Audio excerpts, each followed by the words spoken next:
Hello everyone. प्रस्तुत अंक में आज हम एकांकी रीढ़ की हड्डी जो साहित्यकार जगदीश चंद्र माथुर जी के द्वारा लिखा गया है के एक्स्ट्रा क्वेश्चंस, अतिरिक्त प्रश्न और उनके उत्तरों पर चर्चा करेंगे। पहला प्रश्न है, उमा की शिक्षा के विषय में प्रेमा और रामस्वरूप के विचार किस तरह अलग थे?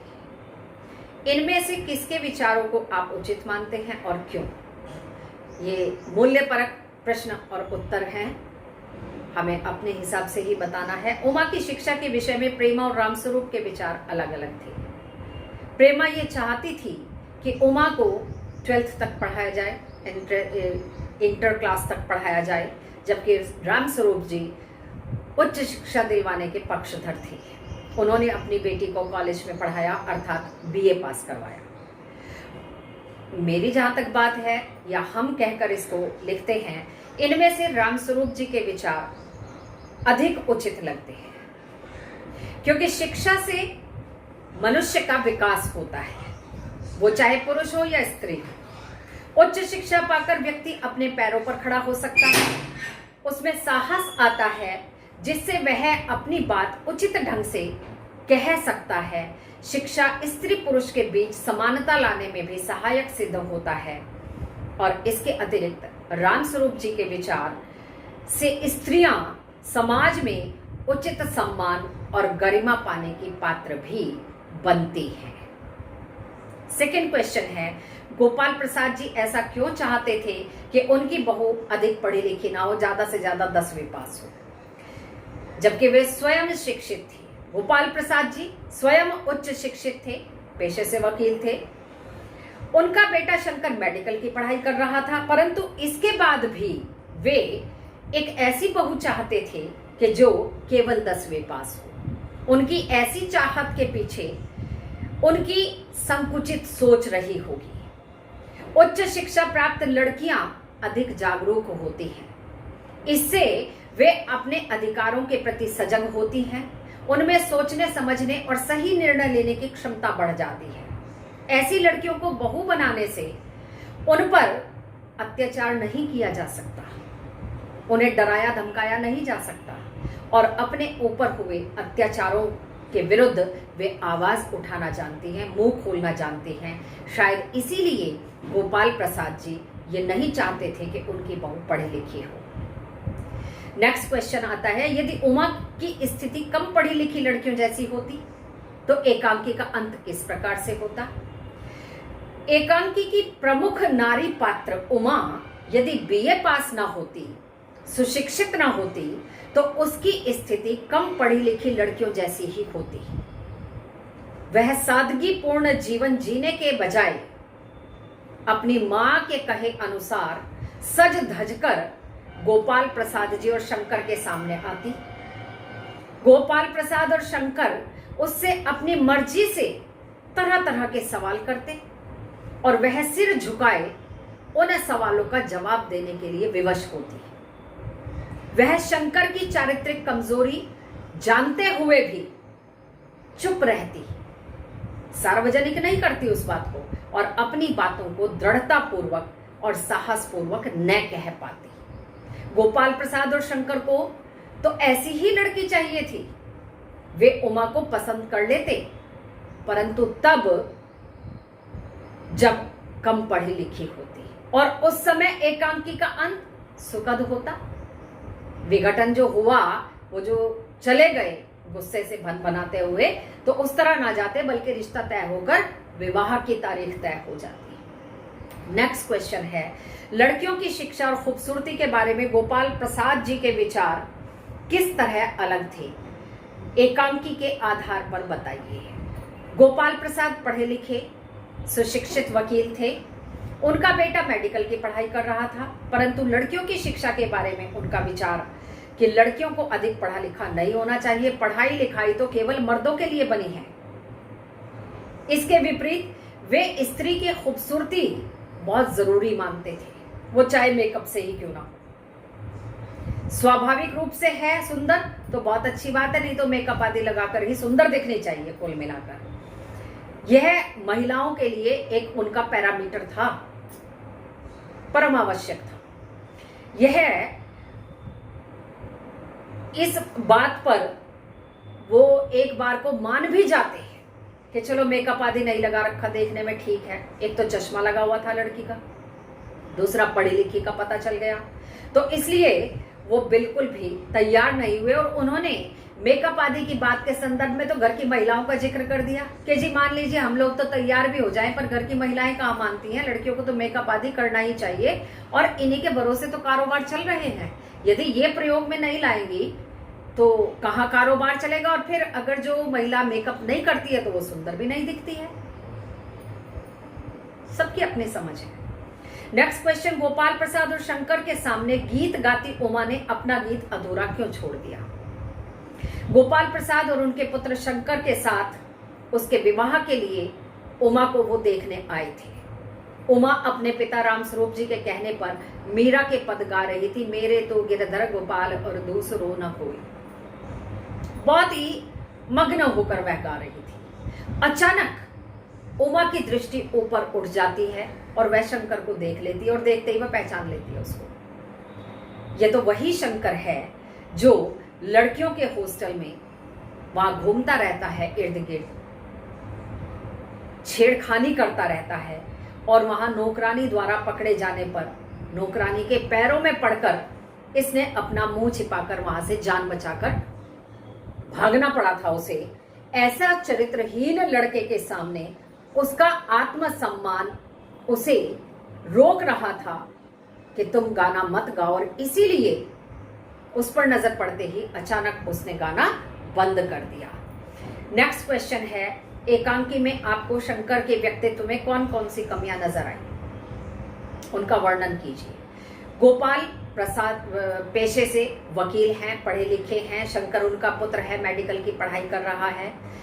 उच्च शिक्षित होकर भी वह ये चाहता है कि उसकी शादी किसी 10वीं पास लड़की से, कम पढ़ी लिखी लड़की से हो, ज्यादा से ज्यादा 10वीं पास हो, ताकि वह शंकर की हर उचित अनुचित बात का पालन करे, जवाब ना दे सके, विरोध ना कर सके, बस उसकी हाँ में हाँ हमेशा मिलाती रहे, एक सीधी सादी गाय की तरह घर में खूंटे से लाकर बांध दिया जाए। इसके अतिरिक्त शंकर में मौलिक विचारों की कमी है। वह शारीरिक और चारित्रिक रूप से भी कमजोर है। वह अपने पिता की हाँ में हाँ मिलाता ही रहता है, उनकी हर उचित अनुचित बात को वो यस करता रहता है। रीढ़ की हड्डी नामक एकांकी अपने उद्देश्य में कितना सफल है, स्पष्ट कीजिए। रीढ़ की हड्डी नामक एकांकी के माध्यम से समाज में व्याप्त दहेज की समस्या, लड़कियों को शिक्षा से दूर रखने की समस्या, साजिश, षड्यंत्र, लड़की के पिता की विवशता, लड़के के पिता की दहेज की लोलुपता, युवाओं में शिक्षा और चरित्र की मजबूती के प्रति घटती रुचि आदि समस्याओं को उभारने का प्रयास इस एकांकी में किया गया है। एकांकी की मुख्य नारी पात्र उमा ने अपनी उच्च शिक्षा, अपने साहस और अपनी वाक्पटुता से शंकर और उसके पिता को बिल्कुल सही जवाब दिया और शंकर की पोल पट्टी खोलकर रख दी। लड़कियों के लिए उच्च शिक्षा की सार्थकता को सिद्ध कर दिया। उसे देखते हुए यह एकांकी अपने उद्देश्य में पूर्ण रूप से सफल रहा है। क्वेश्चन नंबर 8 है, रीढ़ की हड्डी एकांकी के आधार पर उमा की चारित्रिक विशेषताओं का उल्लेख कीजिए और साथ में यह भी बताइए कि वर्तमान में इनकी कितनी उपयोगिता है। रीढ़ की हड्डी एकांकी की मुख्य नारी पात्र उमा है। वह बीए पास सुशिक्षित युवती है। उसमें अवसर पर अपनी बातें कहने की योग्यता और साहस है। एकांकी की कथा वस्तु उमा के इर्द गिर्द ही घूमती रहती है। उमा की चारित्रिक विशेषताएं इस आधार पर कुछ इस प्रकार है। बीए पास उमा सुशिक्षित तथा प्रगतिशील विचारों की लड़की है। उसे उच्च शिक्षा पाने पर कोई शर्म नहीं आती है। बनावटीपन, बनावटी सुंदरता से दूर रहने वाली सादगी पसंद एक युवती है। उमा शिक्षा के साथ ही संगीत और पेंटिंग आदि में भी रुचि रखती है। वह एक स्वाभिमानिनी है। उसे गोपाल प्रसाद द्वारा अपने बारे में तरह तरह से पूछताछ किया जाना अच्छा नहीं लगता। उमा साहसी होने के साथ साथ वाक्पटु भी है। वह गोपाल प्रसाद की बातों का जवाब देकर उन्हें निरुत्तर कर देती है। क्वेश्चन नंबर 9 है, राम स्वरूप अपने घर की साज सज्जा पर विशेष ध्यान देते हुए दिखाई देते हैं जब ये एकांकी शुरू होता है। उनका ऐसा करना समाज की किस मानसिकता की ओर संकेत करता है तथा ऐसी प्रथाओं के पीछे क्या कारण होते होंगे? गोपाल प्रसाद अपने बेटे शंकर के साथ उमा को देखने आने वाले हैं। यह जानकर रामस्वरूप जी अपने बैठक के कमरे को तरह तरह से सजाते हैं। वे तख्त बिछाकर उस पर दरी, चादर, नई चादर निकालकर बिछवाते हैं। कमरे में हारमोनियम, सितार आदि रखवा देते हैं। उन्होंने घर की सजावट पर विशेष ध्यान दिया। उनका ऐसा करना समाज की दिखावटी या अधिक बढ़ चढ़कर दिखाने की मानसिकता की ओर संकेत करता है ताकि दूसरे लोग उनसे प्रभावित हो सके, उनका समाज में प्रतिष्ठा बढ़ सके और उन्हें लोग सामर्थ्यवान समझे। ऐसी प्रथाओं के पीछे आगंतुकों को प्रभावित करने की प्रवृत्ति, अपनी सुंदर अभिरुचि का झूठा प्रदर्शन और अपनी झूठी हैसियत दिखाने की केवल और केवल चाहत होती है। वास्तविकता कुछ और होती है। अंतिम क्वेश्चन है, उमा की व्यथा आज के समय में कितनी प्रासंगिक है? इस स्थिति में सुधार लाने के लिए एक युवा होने के नाते आप क्या क्या सुझाव देना चाहेंगे? एकांकी के आधार पर बताइए। उमा एक शिक्षित, साहसी, समझदार और विवाह योग्य लड़की है। वह बीए पास, प्रगतिशील विचारों की आधुनिक लड़की है। मेडिकल की पढ़ाई कर रहा दुर्बल शरीर और कमजोर चरित्र वाला नवयुवक शंकर उसे अपने पिता के साथ विवाह के लिए देखने के लिए आता है। गोपाल प्रसाद को केवल ज्यादा से ज्यादा 10वीं पास लड़की चाहिए।